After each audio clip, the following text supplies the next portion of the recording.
You can come on up. We're actually going to be in Matthew chapter 1 this morning. Something fundamentally told me don't give you that page number because it's Matthew chapter 1 and your Bible's the first book in the New Testament.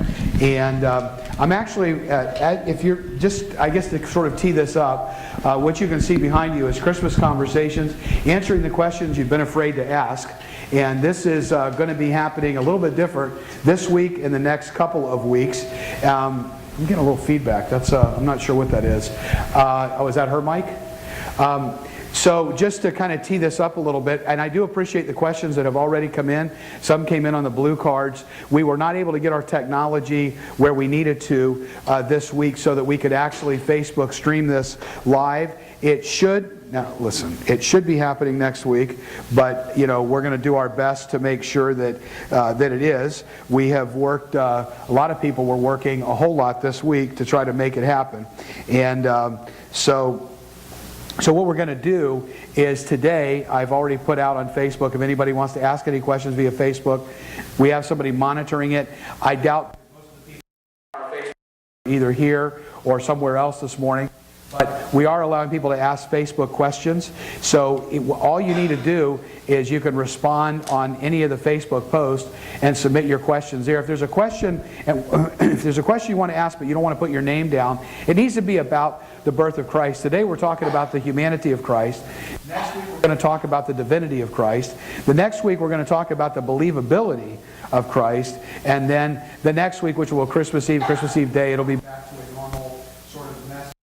We're actually conversation about this morning. Now, if there is a question during the service, and you have something that you either want, you could ask it verbally. If you would, if you want to write a question down real quick about our particular topic, just put one on the blue card this morning and pass it in, and you can raise your hand off. Somebody pick it up and bring it up, and you can give it to Sheila because she's also monitoring Facebook if there's anything that also comes online right now. So we're actually going to use as our basis of discussion this morning Matthew chapter 1, which is perhaps one of the most one of the more boring passages of Scripture. Now, let me tell you what I mean by that. It's one of the ones that we think is not applicable because it's a genealogy. You know, if you're like me, when you get to the Old Testament, you will go through some of the genealogies. It's like, Hebat begot Japhaz, and Japhaz begot Shebat, and you're like, Evelyn Wood speed reading. You know, and it's like, what? This is not relevant to me.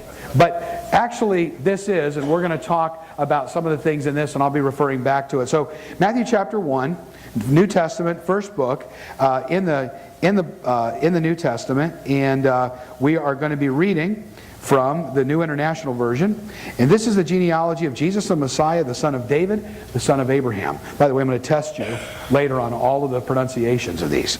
So no, seriously. Abraham was the father of Isaac, Isaac the father of Jacob, Jacob the father of Judah and his brothers, Judah the father of Perez, and Zerah, whose mother was Tamar, Perez the father of Hezron, Hezron the father of Ram, Ram the father of Amminadab, Amminadab the father of Nashon, Nashon the father of Solomon, Solomon the father of Boaz, whose mother was Rahab. Boaz, the father of Obed, whose mother was Ruth, Obed the father of Jesse, and Jesse the father of King David. David was the father of Solomon, whose mother had been Uriah's wife. Solomon the father of Rehoboam, Rehoboam the father of Abijah, Abijah the father of Asa, Asa the father of Jehoshaphat, Jehoshaphat the father of Jehoram. Are you ready for me to quit yet? Jehoram the father of Uzziah, Uzziah the father of Jotham, Jotham the father of Ahaz, Ahaz the father of Hezekiah, Hezekiah the father of Manasseh, Manasseh the father of Ammon, Ammon the father of Josiah, Josiah the father of Jeconiah, and his brothers at the time were just now to the exile to Babylon. So then it goes through all of the rest of these, and notice we'll pick it up in verse 15. Eliud, the father of Eleazar, Eleazar the father of Mathan, Mathan the father of Jacob, and Jacob the father of Joseph, the husband of Mary, and Mary was the mother of Jesus, who is called the Messiah. And let's pray as we have this conversation this morning. Father, I pray that you will bless us in all that happens today. Father, help us to know that our questions are answered by you and you alone. And so, God, we commit this time to you and we'll thank you for it. In Christ's name, amen. So we're going to start the conversation up here. We already have some questions that have come in and some things that we're going to talk about with this particular theme. This is taking the place of the message, but you'll see how we're going to do this. And then if anybody has any questions, you can... what I'll ask you to do right now is write them down, because we're going to go with a couple of things, and then we can open it up if actually people want to ask particular questions about this. So, turn it over to you. Okay. There's like two hostesses this morning. So knowing we're talking about the humanity of Jesus, I saw something this week actually on Facebook, and it was amazing. During Black Friday, there was a record number of Ancestry.com subscriptions sold. So for the most part, people really want to understand where they come from, right? And so you just gave us, kind of a little bit of the family tree about Jesus and his humanity. But what is the rest of that when we look at what people want to know? When we look at what is the rest of that, what did Jesus' family tree look like? Was it full of people that were committed to belief in God, or did it look a little different? Well, by the way, how many people have actually done their family tree through Ancestry or something like that online? Did you all find anything interesting in there or not? Did you find anything that shocked you or stuff that you knew? Yeah, you did? Yeah? My family has kept up with the genealogy all the way back when I was in Christmas, came over here from Germany. There you go. And when they came over, their name was spelled U-L-L-E-R. In German, that means the person who runs the mill. Okay. Millers. Interesting. But it goes all the way back to the legal farmers and Good. so forth. It's interesting. Some of the relatives that I had, and one of them that got in trouble. Yeah, those are the ones that we don't talk about, and that's the point. And that's the thing. I think when I did mine, I found some rather interesting things. And I think to your point, what happens with the genealogy of Jesus, we think about Jesus and being God, and that he's going to obviously be born into a perfect family, right? I mean, his genealogy, from a human perspective, certainly God is not going to have a messed up family, because for many people, this time of year is not always merry, and I think we're going to talk about that in a little bit. Sometimes this is a very difficult time of year, and there's always that one family member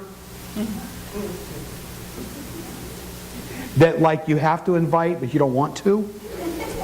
You know what I mean? Some of us have more than one, and but many of you are just blessed with one. That's a good enough. And there's often in our family the people that we don't talk about. And I think that so often when we go through this genealogy of Jesus in Matthew 1, there is some interesting people in there. If you mention, I tried to mention a couple of them. There was Rahab. Does anybody remember who Rahab was? Do you remember what her profession was? She was a prostitute. She's in the line of Jesus. I mean, this is for everybody to read. If you were God and you were writing this, would you include a prostitute in there? Probably not. I mean, I wouldn't. That's the part where you want to go, ooh. Well, yeah, but we don't talk about old, great-grandmother Rahab. She's the one that we don't like to talk about. But forget Rahab. You also had mentioned in there Tamar. She was the one who actually tricked her father-in-law into sleeping with her so that she could get impregnated, and here is her children. Whoop, they show up in the family line of Jesus. And then you not only have Tamar, but then you have, if you noticed when we were reading it, they never mentioned Bathsheba, but they mentioned Uriah's wife, remember? And Bathsheba had the affair with David. They moved Uriah to the front of the battle line. Uriah was killed in battle. And then, does anybody know who David and Bathsheba, we all know the story, but does anybody know who their child was? Because he was mentioned in there. Solomon, who was considered to be the wisest man in the world. But I think it was no accident that all of this was included. So saying that and knowing that God was the author of this story, and he had the ability to write this any way he wanted it to play out, why do you think that he made this such a human story, and why did Jesus have to be human? Well, I think he made it a human story because the fact of the matter is, if it was a perfect story, none of us could relate.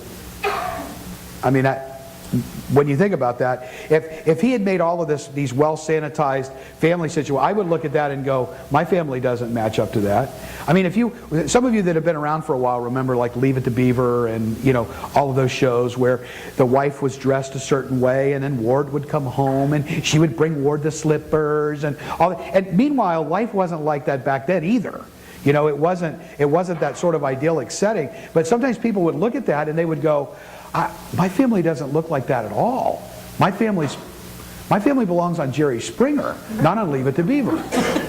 So I think that we can more identify with the Jerry Springer part than the Leave It to Beaver part. And I believe that it was God so wanting to reach out to us from a human perspective and this humanity part that he wanted us to say, look, I'm in touch with you and I know who you are and I know where you're at and I want you to know that I love you anyway and that you can overcome anything, even a family background of people that you want to sweep under the rug, because even I let Jesus be born into that. So talking about sweeping people under the rug and sweeping things under the rug, a question that came forward as we were out there talking to folks and say, hey, what would matter for Christmas conversations? A theme that kept coming up with several was, we know one of the tenements of our faith is the virgin birth of Christ. How do we know? And it's a tough question, and it's an edgy question. Number one, how do we know that Mary was a virgin? And number two, how does that relate to the Christmas story? Let's close in prayer. Just kidding. I don't have the Greek words like right in front of me, but it's interesting that on some of the translations of the Bible, the Revised Standard Version that some churches use actually translates the word young maiden instead of virgin. But the Greek word that's actually used is never translated like that. It is translated as a virgin. And so it's important. We're going to be talking about the divinity of Jesus next week. But because the sin nature was passed down through the Father, it was important that Jesus had to be born of a virgin. And so it fits in with the story from not only the prophecies, which we're going to look at the third week when we talk about the believability of this whole thing, like how do we know this is true? We're going to look at the believability part of this, not this next Sunday, but the next Sunday, right before before Christmas Eve day. And on the believability part, we'll talk a little bit more about it. But if you go all the way back to Isaiah, that a virgin shall conceive, when you go back there, the Hebrew word that's used for virgin, again, is not young maiden, but it's a woman who had never had relations with a man. So that's kind of the short answer of that right now. So. Okay, great. And I thought that was a good one that came forward. It's one that people don't like to talk about a lot. It's just, well, we believe it because we believe it. But it is a major tenet of our faith that let me reverse it. What do you think would happen? What happens if Jesus wasn't born of a virgin? Huh? He'd be sinful. Okay, which then does what to us? We can all go home. Huh? Yep, exactly. It impacts the way the whole story goes, because if he's not born of a virgin, that's why it doesn't. First of all, it doesn't make any logical sense that God would mean young maiden, because then he's just another religious figure. And when you look back at Old Testament, and you want to get into the whole Passover lamb thing, the Passover lamb had to be a lamb without what? Without blemish. And so Jesus was referred to as the Passover lamb without blemish. He would have had a sin nature from a human perspective were he not born of a virgin. So it all sort of fits together, but definitely from the linguistic aspect of the Scriptures, we know that when God said he was born of a virgin, that he meant that. He meant that. Very good, very good. And I think that helps us before we get into some other questions. Just one more for us to talk about, and then really love to hear what's come in questions. And we have some folks that saw us ahead of time and said, I have questions for Pastor Bob. So we know that there's some out there. But when we think about the Christmas story, I don't know about the rest of you guys, but sometimes we see it in a very sanitized version, and you've already mentioned that. And we think about it and we sing songs like Silent Night, Holy Night. And I don't know about you guys, but it seems like it's a peaceful time. And there was this peace and it was tranquil and baby Jesus was coming into the world, right? Well, when we really look at that historically, Bob, they were there in Bethlehem for a census. And I think as we look at it as our lives, we even heard this on Caleb this morning on the way in, Right. talking about people trying to reduce the stress in their lives. How many of you feel like you're overcommitted during the holidays? You go to too many parties, you want to have people over, you've committed to making too many cookies, you're trying to wrap presents so they look like they belong on QVC, right? And I think what happens is we try to bring the stress down at Christmas, but wasn't he brought into this world in chaos? The short answer is yes. I mean, we look at this peaceful display of Jesus being in the manger in the feeding trough, and it's just so quiet, and we sing Silent Night. Oh, it wasn't silent. It was holy, but it wasn't silent. Perhaps it was the only silence that evening was really where the shepherds were at, because they were out in the field at a distance, but they could probably hear the bustling. I mean, you know what happens if you go, for example, I went to the mall, anybody that saw my Facebook, and I would only do it for Pam and my daughter, and we were in Boca Raton at the mall on Black Friday. And I actually literally backed away, and I was making fun of it. I did a live video on my own personal Facebook because it was almost humorous. I mean, watching these people just plow, and we saw some really, I mean, more people that are more impatient than normal, pulling into the parking lot and trying to get around you and all this kind of thing. And I'm watching the people going by, and I thought to myself, this must have been what Bethlehem actually looked like. Because if you think about it, they were there for the census, and while they were there, and a lot of these people were still around, that it was busy, it was bustling. Now, obviously, there wasn't cars or that sort of thing, but it was busy. There were a lot of people around, which is why they had no room in the. Yeah, it wasn't like, oh, closed, we don't serve your type here. You're from Nazareth, we don't do that, It wasn't that. It was that they were so busy, they had to be put in the cave. So I don't think, so you think about that too, and it's a very good point. Think about this, that, we look at our manger scene, and they did a great job putting it up out there. And if you look, there's you see the camels, and you see the sheep, and you see. Do you think they were all sitting there looking at Jesus? No, that's not how it happened. Have you ever been around sheep? They make a lot of noise. The cows are mooing, the sheep. It was loud, it was noisy, it was by no means silent. And I think that we are have this mindset that Christmas is supposed to be a peaceful time. And we say, it shouldn't be so chaotic. It shouldn't be all of this. But the point is, as you said already, Jesus came right into the middle of the chaos, which is what he always does. He comes right into the middle of the chaos of what was going on then, of the chaos in our lives. And so that was a very perfect thing that he's saying, look, I'm here in the presence of the chaos. Think about Peter. When Peter walked on the water. Remember when Jesus told Peter, you can come out to me, and Peter was like, okay, and then he says, Peter sinks, and Jesus said, what were you doing? Oh, you have little faith. Does anybody remember when the storm actually calmed? Not until Jesus got back into the boat with Peter. That means he either carried him through the storm, or he made him walk next to him in the storm. And the point is that regardless of what's going on around you, he's saying, I'm here.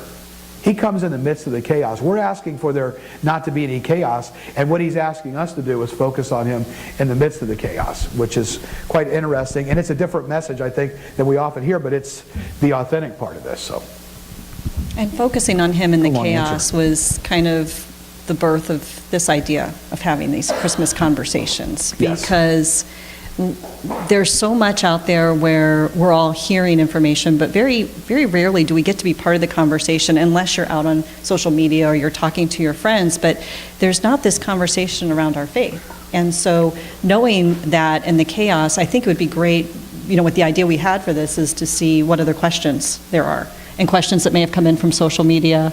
Do we have any, Sheila? Yeah? Okay, very good. Is it a trick question? Oh, this is a good one. This is a good one. I know you're going to laugh, but this is a good one. So this is actually a question about the nativity, but were the wise men there? Let me throw it out to y'all. Were the wise men there? No. Well, the one thing I am a little frustrated about when I came in, some of you that were here, the one thing that is missing is a little drummer boy. There used to be a joke around here when we would set up our manger scene. I would come in. There were a few other smart alecks here, and what they would do, because I was always complaining about the wise men being there, they didn't come till Jesus was older. They came to the house to read the whole story. The journey was quite long that they were on. We don't even know that there were 3 wise men. There could have been. The reason why we say there's 3 is because of the gold, frankincense, and myrrh. They brought 3 different gifts, but it could have been 50 people crammed into this house to see Jesus. But I decided to quit fighting the battle, because obviously if we went out there and removed the wise men, there's nothing left. So we kind of left them out there. But people would actually, I would come in church on Sunday morning, like during this time of year, during Advent, and I would look, and somebody would place one of the wise men on the camel, like in the back. And because the manger scene was up here, and they would say, "Oh, he's on his way." That's great, But no. So the thing is we've and look, you can argue about those little things and all of that. As long as we know what the truth is, it's okay. But no, I think we have to get our facts straight too, and understand the wise men weren't there, nor was the little drummer boy. He came much later. Well, knowing the wise, but in all fairness, and us talking about the humanity, the humanity of the situation was the rawness and the realness of the situation with a young maiden, someone who took her on to marry her because of the belief that this was the Messiah, right? But this came at a cost to them to come. So what was the practical reason why the wise men came? The practical reason, which is that's a good follow-up question. Let me throw it out. Does anybody know why the wise men brought them gold and frankincense and myrrh? Anybody know? The journey, exactly. Because remember what happens is when Herod, because of the journey of the wise men, Herod decided he's going to murder every child under 2, because this guy Jesus, whoever this Messiah was that was born, is a threat to his kingdom. And so, because of that, he wants to wipe the king out. So, when God calls them to flee to Egypt, I wonder, if Joseph and Mary, when they're getting all of this, because Joseph was a carpenter, and by the way, a carpenter could have also been a stonemason. Could have been the same thing. The same terminology was used. So Joseph, though, was not, necessarily a wealthy man. Of course, Mary was not a wealthy woman. And so I have to wonder. We don't have that recording. I'm curious to know, when these guys came to the house and they brought this, that they wouldn't have made the connection necessarily. Like, why are they bringing all this? This is too much. Like, why are you bringing so many, such expensive gifts to us? And then, bam, Joseph hears in a dream, get out and flee to Egypt. And they probably woke up and went, wow, God provided for the journey again. And that's the beauty of the connection of that, because we just repeat those things, but we often don't know why they're actually there. And it's a real important thing. You also made the cost of not only fleeing there, but I think there is a massive emotional cost that came to Mary, because Mary was a younger teenage woman, which was acceptable, in that culture at that time. And so you're not going to say anything, right? Okay. So here was Mary, and when they find out she's pregnant, well, how many of you think her family actually believed when she said, well, no, it wasn't Joseph, it was God? Okay, so not only is Mary pregnant out of wedlock, she has flipped her lid. So you think about the emotional cost, the cost of the people in town that talked, the whispers, that probably is the reason why Joseph sent her to stay with Elizabeth, with her cousin, because the talk of the town was probably so significant and so overwhelming that it was emotionally starting to get to them. The emotional impact before Joseph actually before God appeared to Joseph in the form of the angel in the dream and said, no, Joseph, it's okay. Imagine his reaction when she says, hey, Joseph, listen, I'm pregnant, but don't worry, it's God's. I mean, we don't think about what happened with them. We read the story and go, gosh, isn't that wonderful? But I think that a lesson for us is, as we're reading this and going over these things, to think about, to try to put ourselves in their shoes and to say, what would have been my reaction? What would have been maybe going on with them? What would have been their thoughts? Because when you really start to take yourself back and look at that, you really see the humanity of what was happening with them and how really important it was, and the cost, the financial cost, the emotional cost, the criticisms, the people that were just didn't want to see them anymore, the stigma that was put on them, the isolation was significant. It was significant. So.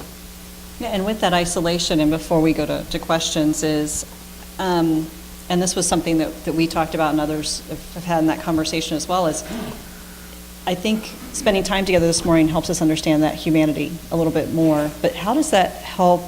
How does that help us when we don't have the Christmas spirit? Not everybody does at this time. You already referenced that a little bit.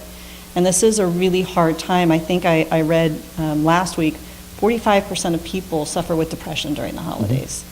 So how can we, if it's us who's feeling that, or if it's someone else, how do we help take that humanity of Christmas to others, that Christmas might not mean the same to them as it means when you look at all the trappings?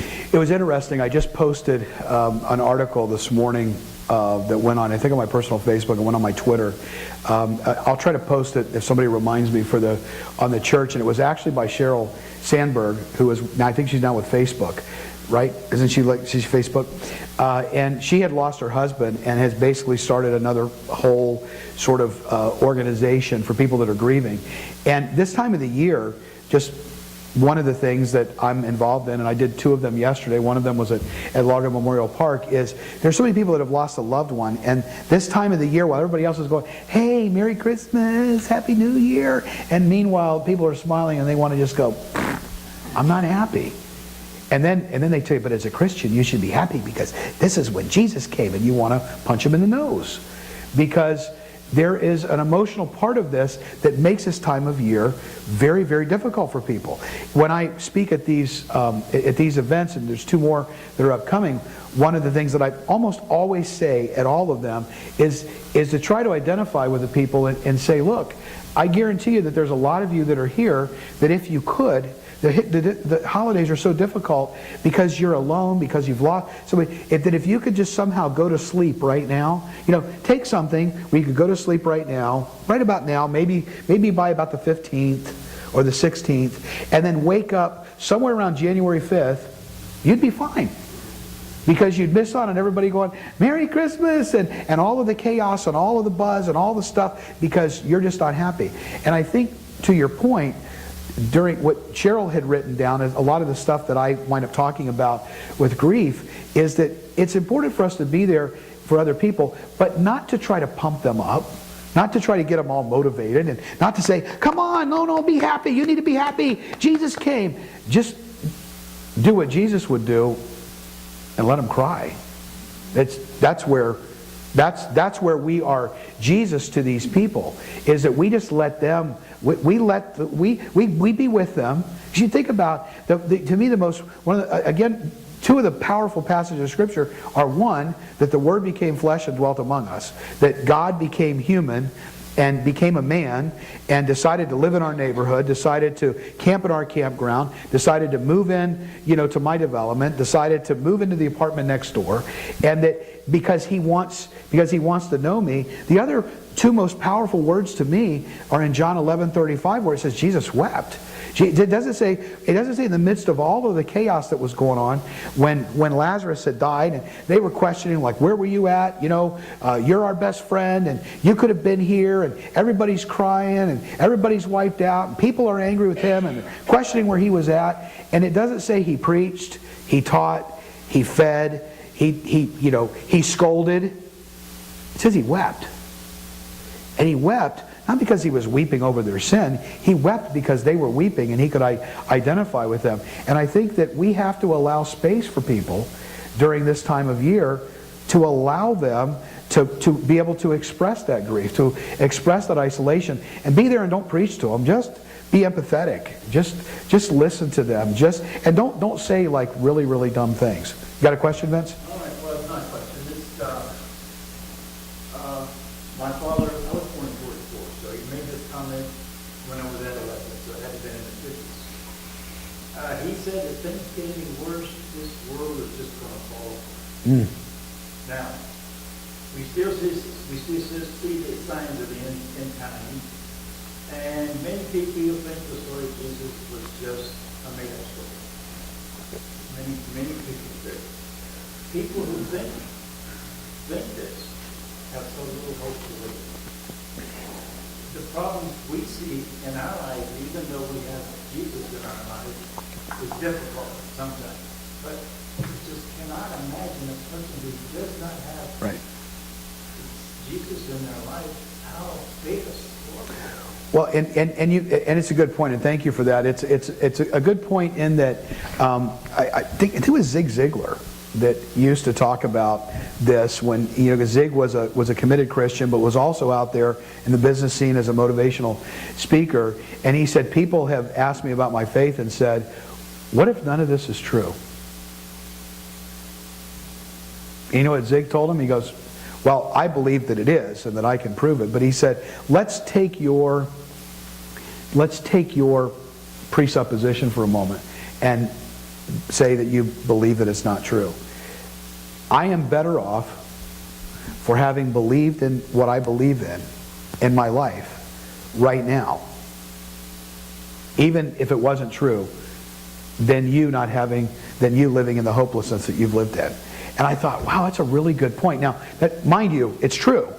It's true, but I think what he was just saying is that there is a certain amount of this, and when I read this story and this humanity, it gives me hope. It gives me hope because, number one, God's telling me, look, I know you're not perfect. And look, listen, folks, to be very, very blunt, every time you open a newspaper, if you still do that, or you turn on the iPad, or you listen to a news podcast, there's a story of somebody else. It's politicians, it's entertainers, it's everywhere. And the funny thing is that, it's not funny, but I'm not surprised by any of it. Because we can't sit here and believe that everybody's perfect. It's like, we go, oh, and meanwhile, we all know people that this has happened to. It doesn't make it any better, but the thing is that we really see how human and how depraved people are. We are sinners. And all of us here, if we know Christ, are sinners saved by His grace. The humanity and the depravity of people does not surprise me.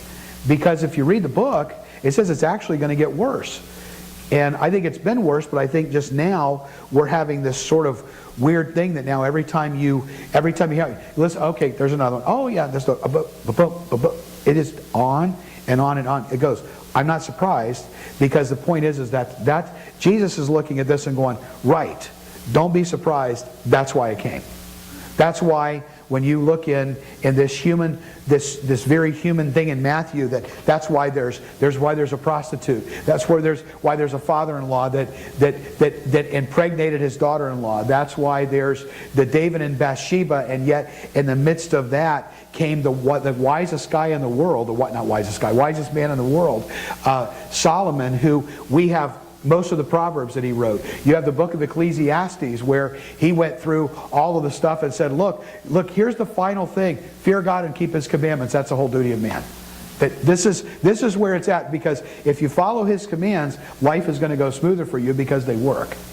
And so I think that, that when I see these stories, I don't sit there. Does it anger me? Yeah, but it just allows me to see that the world is hopeless.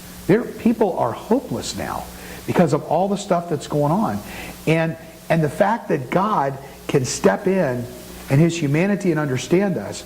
In fact, in Hebrews chapter 4, 10, 11, and 12, I believe. Don't quote me exactly. Now you're going to look it up to check me out. If you can get there fast enough. It says something to the effect that we do not have a high priest that cannot be touched with the feeling of our infirmities. I'm using the King James Version now because that's how I learned it. But in other words, he understands. Is that the right one or not? No?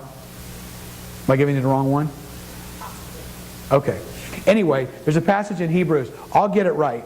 But there is a passage in there where he talks about how that Jesus can't be touched with a feeling of our infirmities. In other words, he can't sin. But it says he was in all points tempted as we are, yet without sin. So, in other words, he was tempted just as we are. He understands and he sympathizes. So he says he's a sympathetic high priest that understands who we are. And that now when we go to him, he gives us grace and truth in our time of need. Because he understands it. And so there's an old hymn that nobody understands me like Jesus. He understands because he was there. It's like we go to him and go, man, Lord, my family's abandoned me. He's like, okay, good. I've been there, done that, got the t-shirt. Man, God, people have betrayed me. My best friends, really? Okay, I got this, I know. He understands. And that human part of him, as I've said so often here, that God has called us to be the hands and feet of Jesus to other people. The best Christmas gift that we can be to people is to be human. You don't have to preach to them during this time of year. You just listen. You just be there. Now you may be able to be empathetic with, some people more than others, and that's fine. And by the way, it's really tough to be empathetic with that one person in your family that you don't want to be around. So leave that empathy to somebody else, because it's going to be faked. But the thing is that we understand that there's a massive amount of humanity here. So, okay. Do you have anything else, or does anybody have any questions, Wanda? It's Hebrews 4, 15 and 16. I was close. What did I say? 10, 11, okay.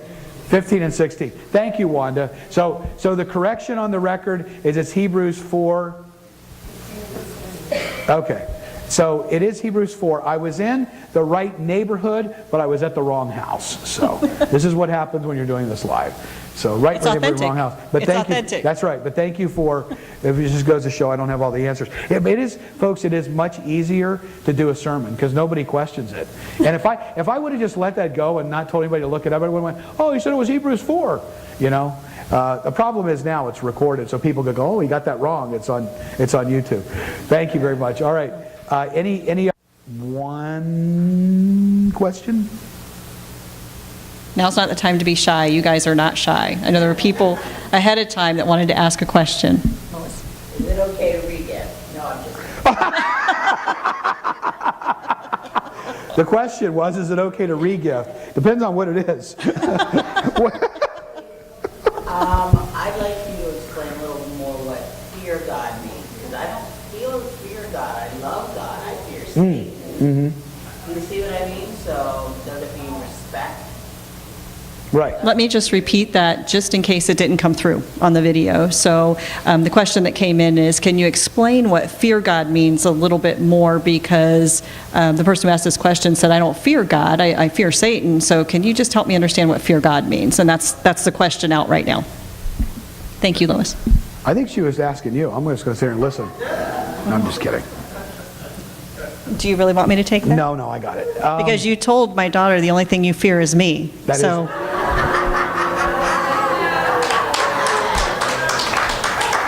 That is true.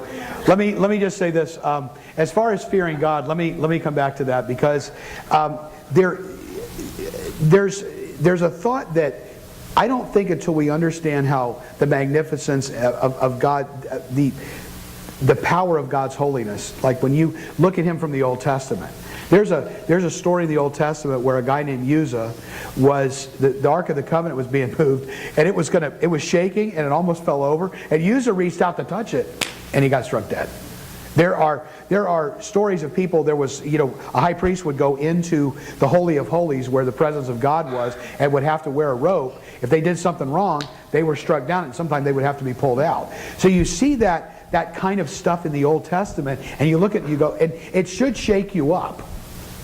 But the point is that that's why he came, and on that human side, is that until you understand the power of God's holiness, that he could wipe us out. Just that sin can't be anywhere near him. That the thing that keeps us out of, one sin can keep us out of heaven, because God demands perfection.